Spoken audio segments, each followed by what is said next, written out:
Shalom, Bapak Ibu yang dikasihi dan diberkati oleh Tuhan. Hari ini saya ingin membagikan satu kebenaran firman Tuhan. Saya rindu menyampaikan firman Tuhan ini kepada kita. Karena saya telah mendengar dan melihat begitu banyak serangan-serangan yang sedang diarahkan kepada iman Kristen. Ada begitu banyak serangan-serangan yang sedang melemahkan iman Kristen.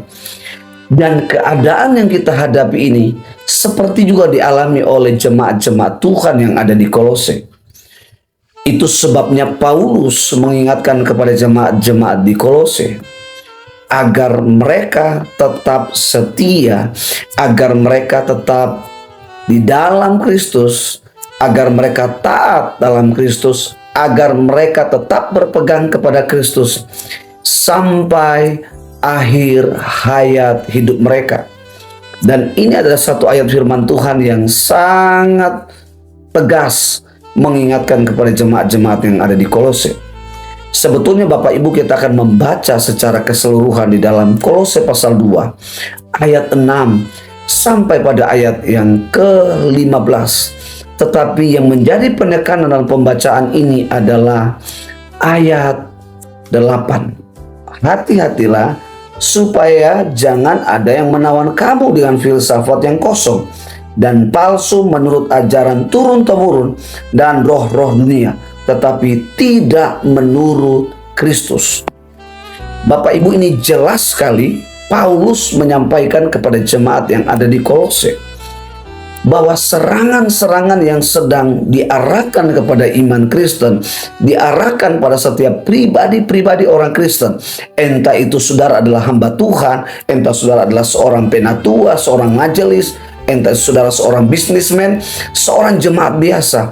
Serangan-serangan ini diarahkan kepada orang Kristen, setiap pribadi, setiap keluarga, bahkan setiap komunitas. Serangan-serangan yang mereka lakukan adalah tidak berdasar pada Kristus. Hanyalah filsafat yang kosong dan juga roh-roh dunia ini. Ini bicara tentang okultisme. Itu sebabnya Paulus menegaskan kepada jemaat-jemaat di Kolose agar berhati-hati dengan filsafat-filsafat yang kosong. Berhati-hatilah dengan pekerjaan roh di dunia ini, roh-roh jahat, okultisme yang sedang diarahkan kepada iman Kristen.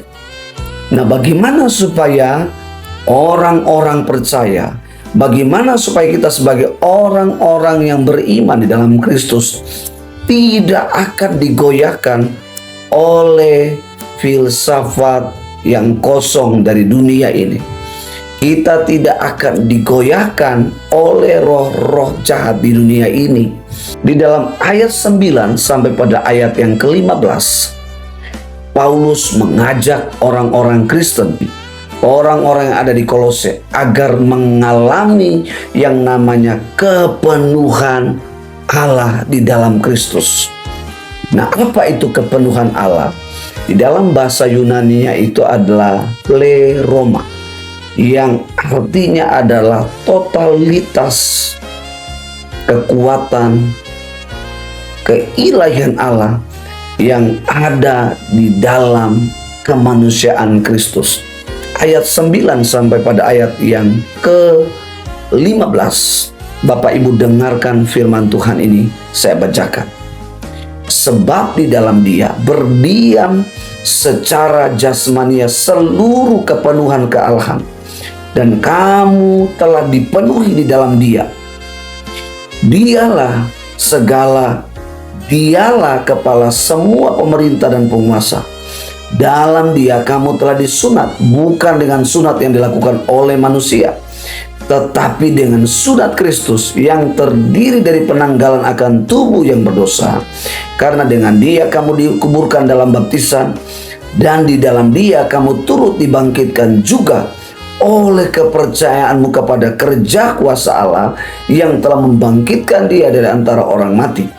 Kamu juga meskipun dahulu mati oleh karena pelanggaranmu, oleh karena tidak disunat secara lahiriah, telah dihidupkan Allah bersama-sama dengan Dia sesudah Ia mengampuni segala pelanggaran kita dengan menghapuskan surat hutang yang oleh ketentuan-ketentuan hukum mendakwa dan mengancam kita. Dan itulah ditiadakannya dengan memakukannya pada kayu salib. Ia telah melucuti pemerintah-pemerintah dan penguasa-penguasa dan menjadikan mereka tontonan umum dalam kemenangannya di atas mereka. Bapak Ibu yang dikasihi dan diberkati oleh Tuhan, ada begitu banyak sekali serangan-serangan tentang kemanusiaan Kristus. Dan selalu mereka mengutarakan pernyataan-pernyataan yang melemahkan iman Kristen. Tetapi di dalam ayat 9 sampai pada ayat yang ke-19, ayat 10 khususnya, dikatakan bahwa kamu telah dipenuhi di dalam Kristus. Ayat 9 dijelaskan bahwa di dalam kemanusiaan Kristus ada kealahan berdiam. Setiap kita yang telah percaya, setiap kita yang telah menerima Kristus, kita juga mengalami yang namanya kepenuhan Allah di dalam Kristus. Totalitas kekuatan keilahian Allah di dalam Kristus memenuhi hidup kita. Ada beberapa hal tentang bagaimana kekuatan keilahian Allah memenuhi hidup kita. Di dalam ayat 6 sampai pada ayat yang ke-7, saya bacakan ayat ini, dikatakan, kamu telah menerima Kristus Yesus, Tuhan kita, karena itu hendaklah hidupmu tetap di dalam Dia. Orang yang mengalami kepenuhan Kristus, dikatakan yang pertama, hidupnya tetap di dalam Dia. Apapun serangan hari ini, apapun yang menyerang hari ini tentang imannya, tidak akan menggeser imannya di dalam Kristus, tidak akan menggoyahkan imannya di dalam Kristus, tetapi totalitas kekuatan ilahi Allah di dalam Kristus, di dalam Yesus, akan memampukan kita, akan memampukan semua orang percaya tetap berdiri kokoh, tetap berdiri tegar, meskipun kita banyak mengalami serangan-serangan. Ayat 7a dikatakan, hendaklah kamu berakar di dalam Dia. Iman kita tidak hanya sekedar tetap konsisten, setia, taat sampai akhir hayat hidup kita, tetapi iman kita harus terus merambat ke dalam, berakar ke dalam, yang menjadikan kita kuat seperti pohon. Ketika pohon itu semakin besar, maka akar-akarnya semakin merambat ke dalam, dan kekuatan daripada pohon itu adalah pada akarnya. Demikian juga kita sebagai orang-orang percaya, semakin Tuhan memakai kita lebih dahsyat, semakin Tuhan memberkati kita, maka semakin kita berakar lebih dalam akan iman kita kepada Kristus, sehingga apapun kondisi keadaan kita, baik kita diberkati dengan limpah-limpah, kita tidak akan dihancurkan oleh berkat yang Allah berikan. Sekalipun kita diserang begitu banyak serangan-serangan, tetapi kita tidak akan digoyahkan, kita tidak akan roboh, iman kita tidak akan berpindah, melainkan kita tetap kuat, kokoh. Haleluya. Dan ayat 7b dikatakan, dan dibangun di atas Dia. Yang ketiga, orang yang dipenuhi oleh kekuatan ilahi Allah dalam Kristus, ia akan terus dibangun di dalam Kristus. Semakin kehidupannya semakin mengalami progres, mengalami kemajuan, naik. Kita dijanjikan oleh Tuhan bahwa kita tidak dijadikan ekor, tapi kita dijadikan kepala. Itu sebabnya orang-orang percaya selalu percaya, kemanapun ia bekerja, kemanapun ia membangun usaha, kemanapun ia ditempatkan, percaya bahwa setiap anak-anak Tuhan, setiap orang-orang percaya, kita dijanjikan oleh Allah untuk menjadi kepala. Itu sebabnya percaya ketika Tuhan mengizinkan Bapak Ibu berada di satu tempat, percaya bahwa kita bukan hanya menjadi ekor, menjadi pengikut, menjadi karyawan, tapi kita pasti akan menjadi pemimpin, menjadi penguasa, menjadi berkat. Haleluya. Dan berikut dikatakan apa? Hendaklah kamu bertambah teguh di dalam iman yang telah diajarkan kepadamu.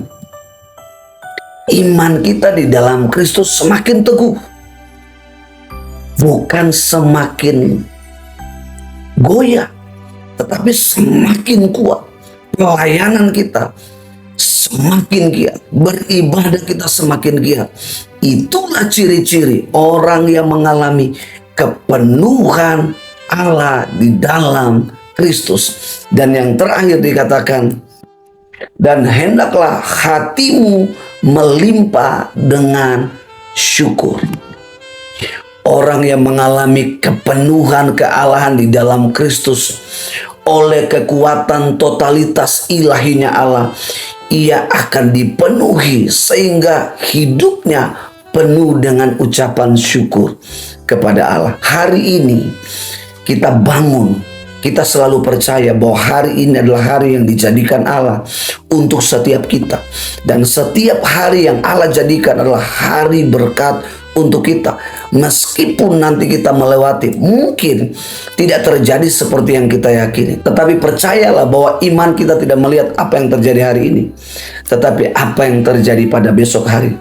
Hari ini mungkin diizinkan kita mengalami hal yang kosong, tidak memiliki apa-apa, tidak menerima apa-apa, tetapi untuk hari esok Tuhan akan mengerjakan sesuatu yang melimpah. Bapak Ibu yang dikasihi dan diberkati oleh Tuhan, Tuhan yang kita percaya di dalam Kristus bukan seperti yang dikatakan oleh orang-orang yang memiliki filsafat yang kosong. Mereka menyerang dengan pengajaran-pengajaran yang tidak berdasar pada Kristus, yang melemahkan iman.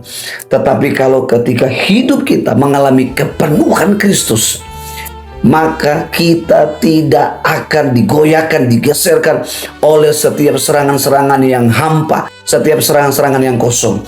Karena kita punya kekuatan daripada Allah di dalam Kristus. Karena itu tetap percaya dan biarkan Tuhan yang pegang hidup kita sampai akhir hayat hidup kita. Tetap kita percaya kepada Yesus. Karena janji Yesus kepada kita, Dia akan menyambut kita untuk tinggal di dalam rumah Bapa yang kekal. Tuhan Yesus memberkati kita. Shalom.